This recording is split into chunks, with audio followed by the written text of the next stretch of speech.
Hello students, welcome to the online live classes.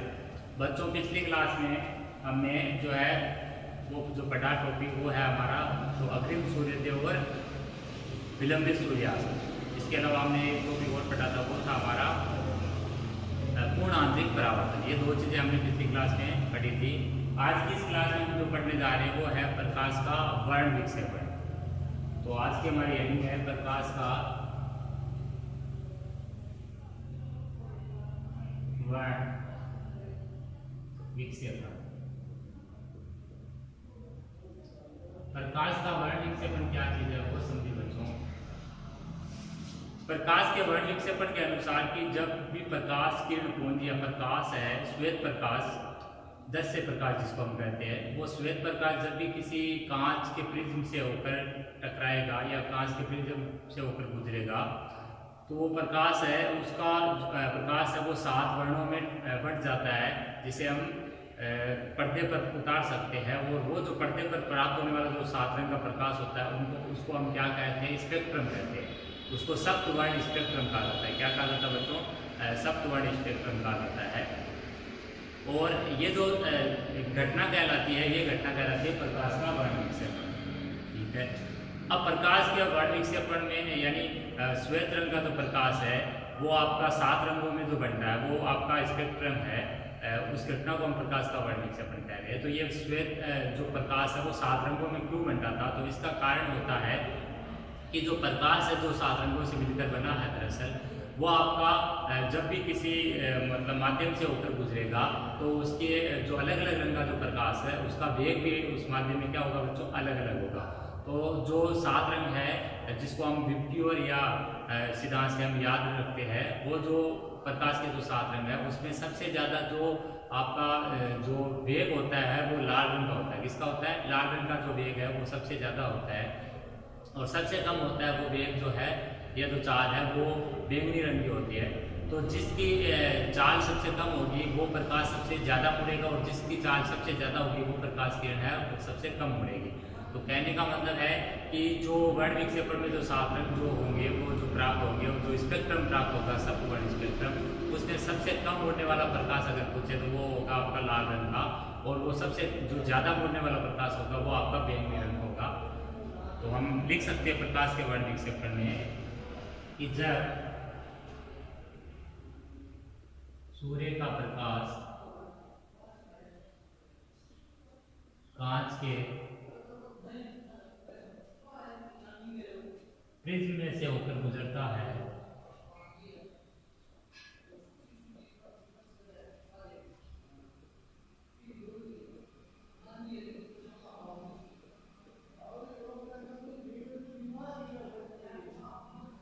तो उससे निकलने वाला जो प्रकाश होगा यानी प्रिज्म से जो निकलने वाला होगा प्रकाश,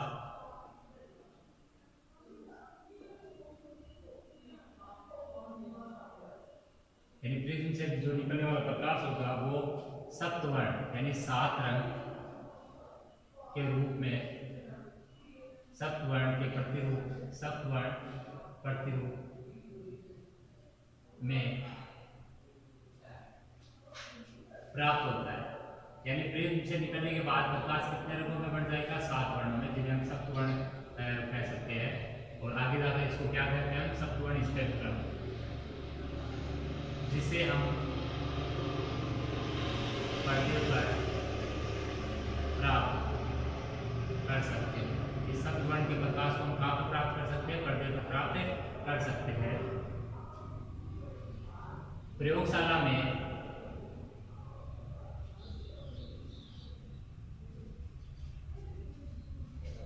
सफेद प्रकाश बल्ब का प्रयोग करके भी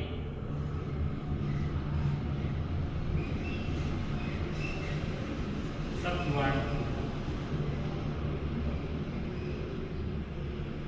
प्रतिरूप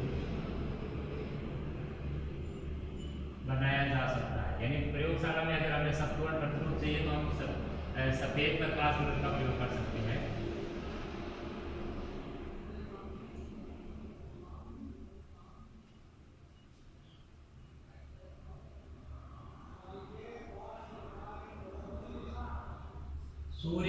आने वाले प्रकाश को सीधी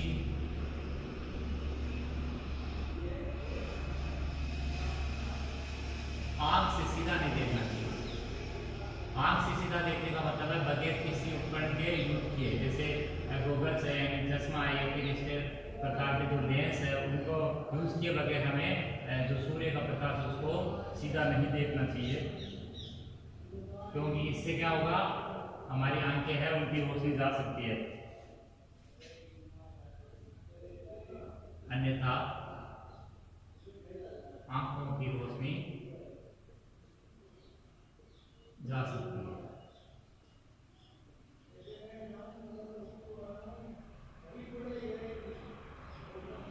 पर्दे पर जो प्राप्त होता है प्रकाश उसको मैंने क्या बताया था, स्पेक्ट्रम कहते हैं, सप्तवर्ण स्पेक्ट्रम। प्राप्त होने वाला प्रकाश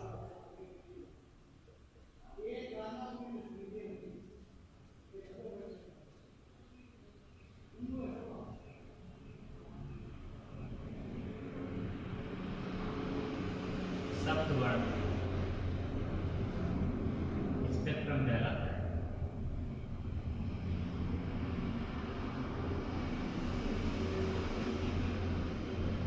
वैज्ञानिक न्यूटन ने सर्वप्रथम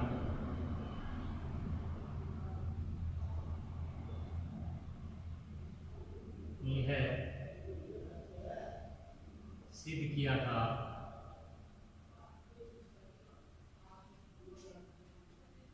कि श्वेत प्रकाश में स्पेक्ट्रम के कण विद्यमान होते हैं।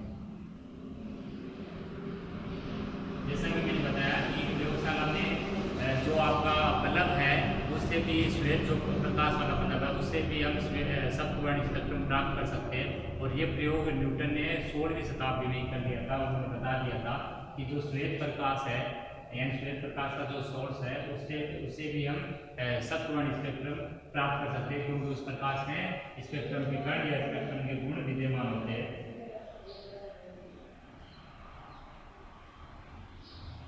इस सप्तवर्णी प्रतिरूप के प्राप्त होने का कारण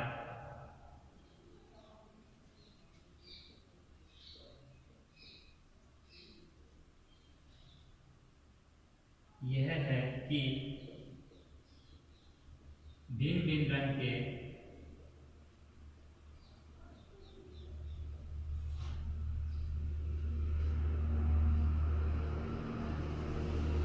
प्रकाश भिन्न रंग के प्रकाश का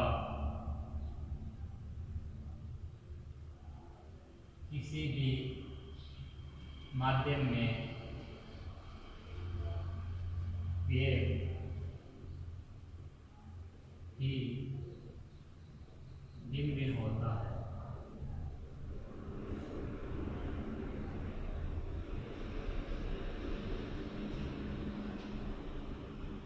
निर्वात के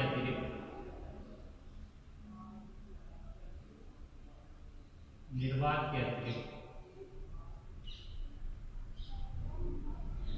लाल रंग के प्रकाश का वेग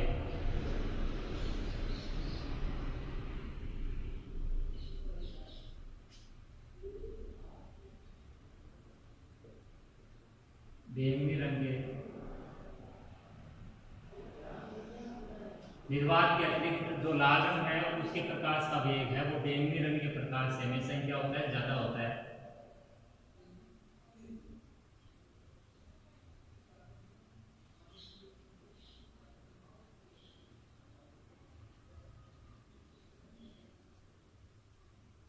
ठीक है बच्चों, तो जो लाल रंग है उसका जो प्रकाश का वेग है वो बैंगनी रंग के प्रकाश के वेग से अधिक होता है, ये ध्यान रखना आपको।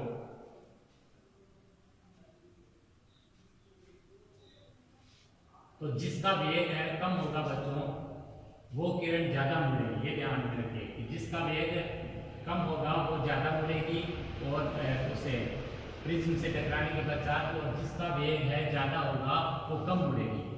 ठीक है, तो इसका मतलब है ये हुआ कि जो लाल रंग का प्रकाश है उसकी जो किरण होगी वो सबसे कम उड़ेगी और सबसे जो कम वेग है उसकी किरण ज़्यादा उड़ेगी, यानी बैंगनी रंग की जो प्रकाश की किरण है वो सबसे ज़्यादा उड़ेगी। अतः और प्रिज्म है वो आपका अपवर्तन सिद्धांत को कार्य करने वाली एक डिवाइस है। अतः अपवर्तन के पश्चात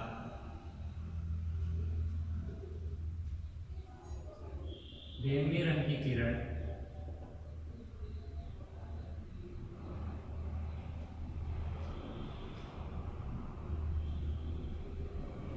अभिलंब की ओर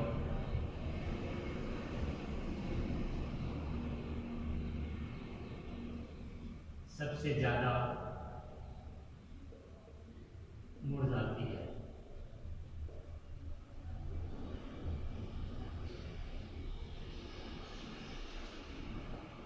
रंगों के वर्ण विक्षेपण के क्रम को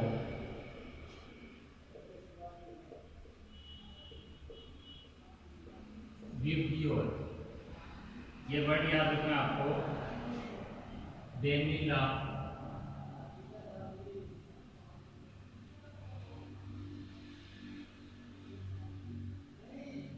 हैप्पीनाला से जाना जाता है।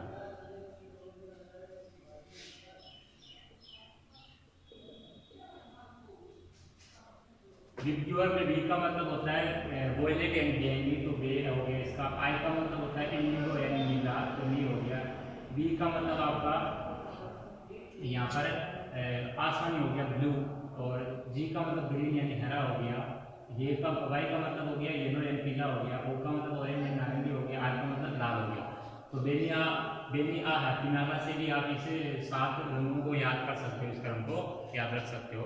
अब देखिए इसका चित्र समझिए बच्चों। तो इसको मेन क्या समझना है, इसमें आप चित्र से आप समझ पाएंगे इसको। ये आपकी जो लैंग्वेज है जो आपको लिखने में या समझने में अभी थोड़ी सी प्रॉब्लम आ रही होगी, चित्र को क्लियर करने के बाद में आपको ये दिक्कत नहीं आएगी। तो चित्र समझिए अब इसका।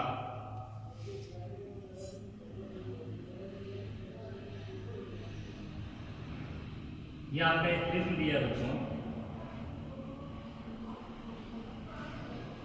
और ये हमारी एक प्रकाश की किरण है।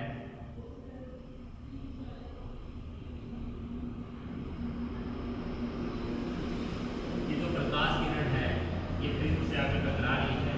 ये आपका श्वेत प्रकाश है, जिसको आप दृश्य प्रकाश कहते हो। दृश्य प्रकाश, श्वेत प्रकाश या दृश्य प्रकाश, जो प्रकाश के साथ रंगों से मिलकर बना प्रकाश है, वो यहाँ से टक्कर करेगा और टकराने के पश्चात है वो यहाँ से आगे जब निकलेगा तो वो अलग अलग रंगों में बन जाएगा।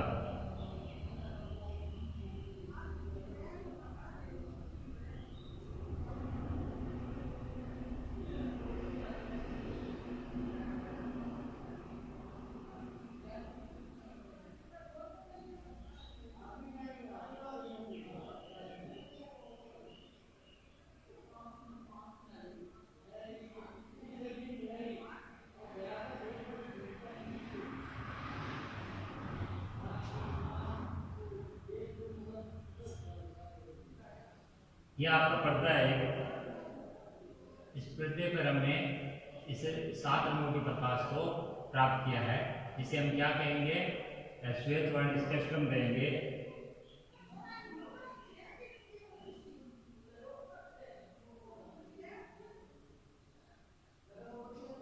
और इसका क्रम जो आपको याद रखना है, उसमें जो सबसे ऊपर है वो रेड कलर है आपका, नीचे जो है ये आपका रेड कलर हो गया बच्चों। पहली जो किरण वो रेड कलर, दूसरा ऑरेंज, थर्ड जो आपका येलो, फोर्थ जो आपका है वो है ग्रीन, फिफ्थ नंबर जो है आपका वो है ब्लू, उसके बाद में आपका इंडिगो, और फर्स्ट नंबर आपका वॉयलेट।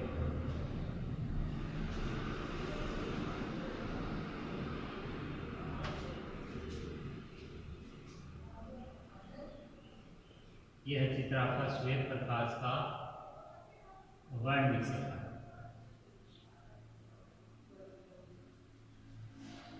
श्वेत प्रकाश जो है वो यहाँ पर प्रिज्म से जब आकर टकराता है तो यहाँ पर जो प्रकाश जो आता है वो 7 रंगों से मिलकर बना है। उसे 7 रंगों से मिलकर बने प्रकाश की जो चाल या जो वेग है वो आपका अलग अलग माध्यम में अलग अलग होता है। तो ये जो प्रकाश यहाँ से गुजरेगा तो ये कांच इसका एक जो माध्यम है, इस माध्यम से जब ये टक्कर करेगा तो इसमें इसकी चाल है वो अलग अलग होगी, हर एक रंग की।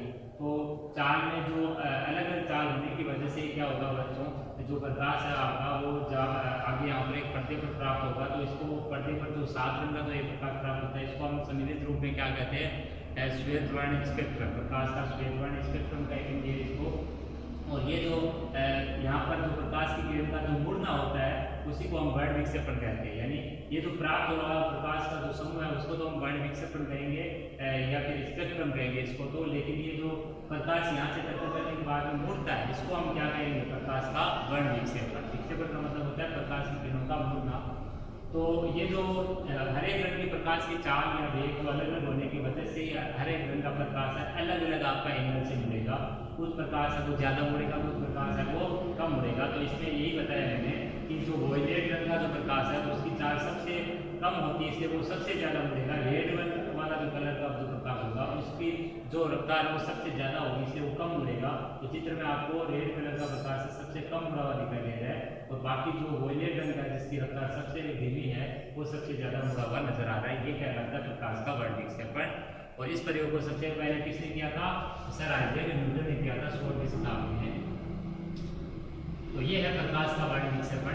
अगली जो चीज़ हमारी वो है प्रकाश से संबंधित जो घटनाएं हम जो दैनिक जीवन में देखते हैं, जैसे बीकर है उसमें अगर पेंसिल डाली हुई है तो वो मुड़ी हुई क्यों दिखाई देती है, या फिर एक कांच की जो गिलास है उसमें अगर पानी भरा हुआ है तो पानी भरा हुआ वहाँ तक अगर हमने स्ट्रा को डुबा रखा है तो वो स्ट्रा है वो बाहर से हमें मुड़ी हुई क्यों दिखाई देती है, या स्ट्रा है हमें एक्स्ट्रा लंबाई की क्यों दिखाई देती है, तारे टिमटिमाते क्यों दिखाई देते हैं, या फिर आपका जो अंतरिक्ष यात्री है उसको पृथ्वी से तो अंतरिक्ष नीला दिखाई देता है बल्कि अंतरिक्ष से देखने पर उसको जो है वो उसको काला क्यों दिखाई देता है। इन सब चीज़ों को हमें समझना है। तो अगला जो हमारा है वो है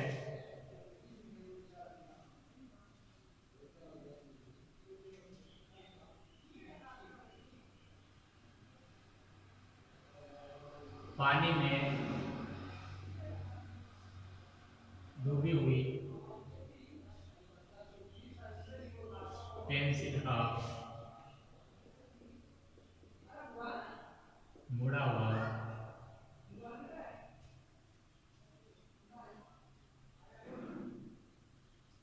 दिखाई देना।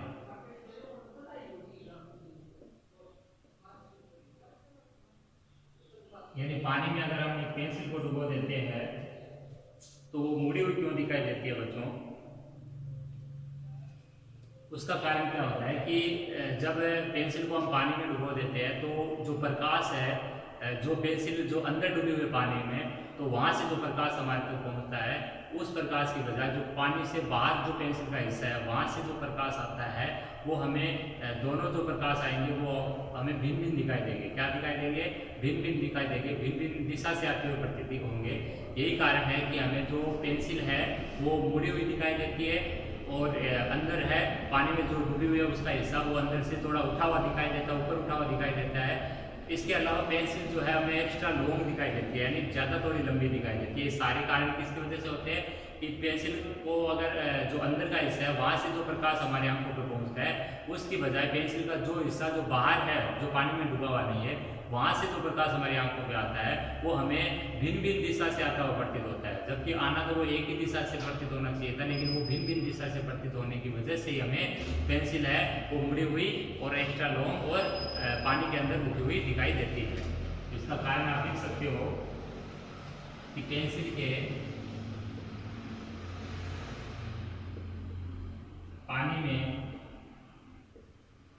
डूबे हुए भाग से जो प्रकाश हम तक पहुंचता है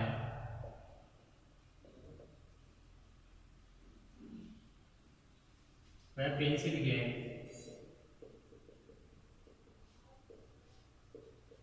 पानी के बाहर के भाग से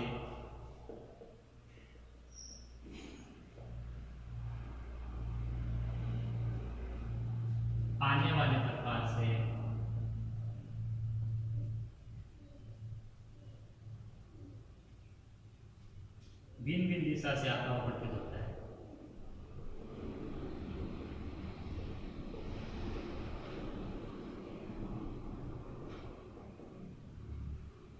आता हुआ प्रतीत होता है।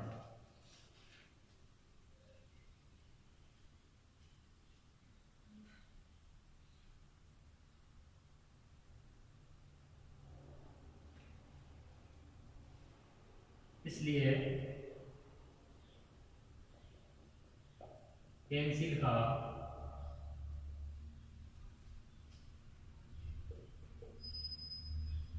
पानी के अंदर वाला हिस्सा या भाग थोड़ा उठा हुआ कोमा ऊपर से देखने पर मुड़ा हुआ वह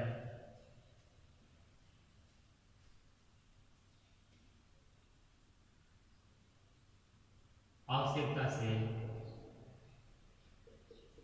अधिक बड़ा दिखाई देता है। आवश्यकता से अधिक बड़ा दिखाई देता है। तो ये कारण बच्चों, पेंसिल जो है पानी में डूबी हुई है तो वो आपको उठी हुई दिखाई देती है, वो मुड़ी हुई दिखाई देती है। उसका जो साइज है उस साइज से वो आपको एक्स्ट्रा लंबी दिखाई देती है। उसका कारण क्या होता है कि जब भी जो प्रकाश पेंसिल का जो अंदर जो डूबा हुआ हिस्सा है वहाँ से जो हमारी आंख पे प्रकाश आता है, उसकी बजाय जो हिस्सा पेंसिल का बाहर है वहाँ से जो प्रकाश आता है वो हमें दोनों एक दिशा से आते हुए प्रतीत नहीं होते, बल्कि अलग अलग दिशा से आते हुए प्रतीत होते हैं। इसी वजह से हमें क्या होता है कि पेंसिल अब मुड़ी हुई दिखाई देती है। इसके अलावा आप ये एग्जाम्पल कहाँ पर और सेट कर सकते हो, जैसे पानी पीने की जो स्ट्रा होती है, उस स्ट्रा को भी अगर हम डुबो देते हैं पानी में, ये मान लीजिए गिलास है आपका और इस गिलास में अगर आपके पानी भरा हुआ है और इस पानी में अगर एक स्ट्रा डूबी हुई है, यानी जो पानी पीने की जो नली होती है वो अगर स्ट्रा आपकी इस टाइप से डूबी हुई है, तो वो स्ट्रा जो आपकी क्या होगी कि पानी में जहाँ पर डूबी हुई है वहाँ से ऊपर जो है वहाँ से हमें कैसी दिखाई देगी, वो एक्स्ट्रा दिखाई देगी, यानी थोड़ी लंबी दिखाई देगी। यानी यहाँ तक अगर वो डूबी हुई है तो यहाँ से उसका थोड़ा सा ये साइज बाहर हमें दिखाई देगा और वो हमें एक्स्ट्रा लंबी दिखाई देगी। है इतनी, लेकिन वो हमें यहाँ से लंबी दिखाई देगी। प्लस ये हमें मुड़ी हुई दिखाई देगी, यहाँ से मुड़ी हुई दिखाई देगी, यानी इसको होना तो इतना चाहिए था, लेकिन ये यहाँ से अलग दिखाई देगी। तो ये सारा का सारा जो रीजन होता है वो है कि अंदर वाला जो प्रकाश है वो हमारी आंख पर जो गिरेगा, उसकी वजह जो पेंसिल का जो बाहर का हिस्सा वहाँ से जो प्रकाश आएगा वो हमें विपरीत दिशा से आता होगा, क्या होगा, प्रतीत होगा। यही कारण है कि हमें ये पेंसिल, ये जो स्ट्रा वगैरह है वो मुड़े हुए दिखाई देते हैं। इस पर हमें पूछ दिया जाता है, तो ये हमारा कारण है। इस कारण को हमें एग्जाम में लिख के आना होता है। अगला जो नेक्स्ट हमारा पॉइंट है वो है कि तारे टिमटिमाते हुए क्यों दिखाई देते हैं। ऐसा क्यों होता है कि तारे टिमटिमाते, ग्रह टिमटिमाते नहीं है। तारे टिमटिमाते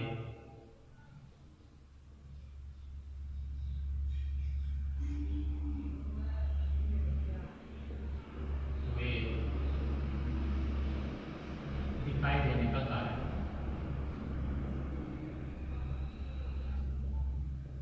तो तारों के टिमटिमाते हुए दिखाई देने का क्या कारण है बच्चों, वो भी हमें समझना है।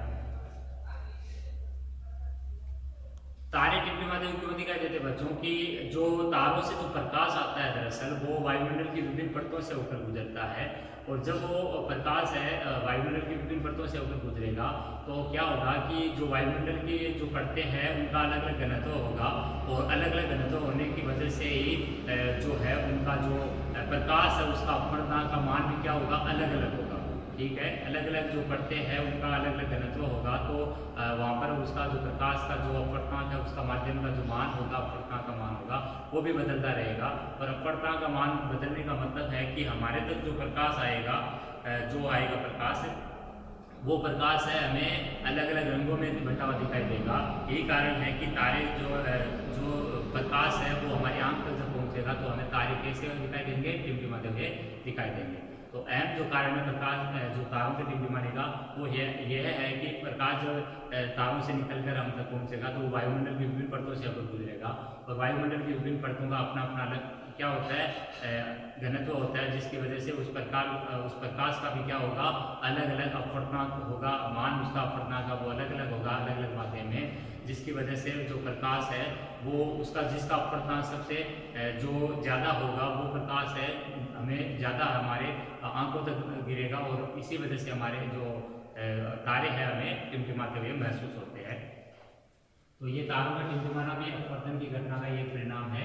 तो हम लिख सकते हैं इसमें कि तारों से आने वाला प्रकाश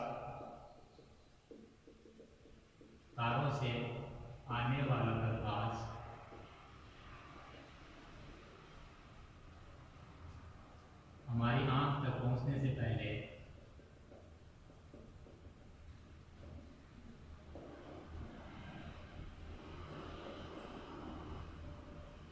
क्या होगा, वायुमंडल की विभिन्न परतों से होकर गुजरता है। वायुमंडल की विभिन्न परतों से होकर गुजरता है।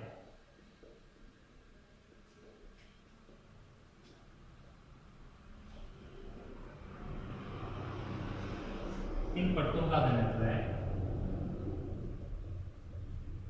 इन परतों का जो घनत्व है बच्चों, ताप में परिवर्तन के कारण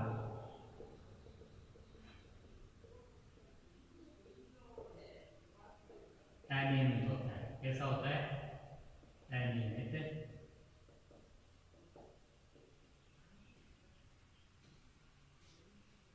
जिस कारण से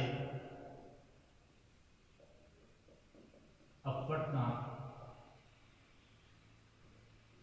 जो मैंने बताया था म्यू होता है, माध्यम का अपवर्तनांक भी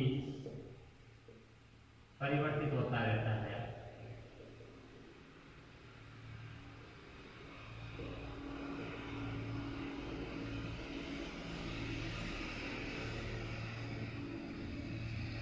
अपवर्तनांक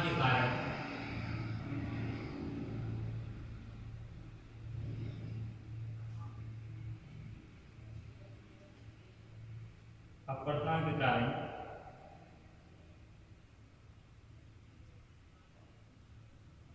तारों से आने वाली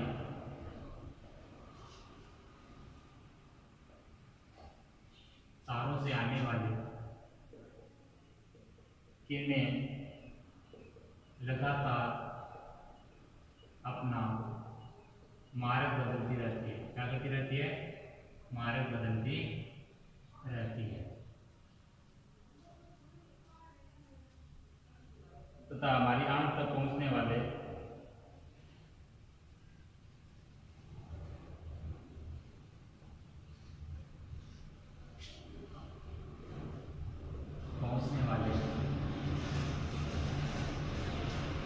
प्रकाश की मात्रा भी बदलती रहती है।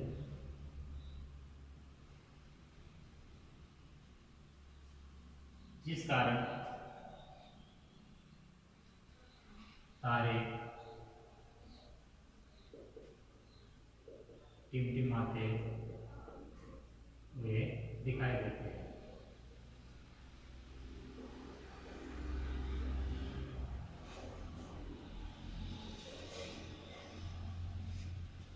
तो तारों के टिमटिमाने का अहम कारण क्या है कि जो तारों से आने वाला जो प्रकाश है वो हमारी आंख से पहुंचने से पहले क्या हो जाता है, वायुमंडल की विभिन्न परतों से होकर गुजरता है और इन परतों का घनत्व बच्चों वो जो तापमान में परिवर्तित होगा, तो तापमान में परिवर्तन के कारण वो भी बदलता रहता है, घनत्व का मान भी, और जिस कारण से अपवर्तनांक का मान भी क्या होता है, प्रभावित होता है या परिवर्तित होता रहता है।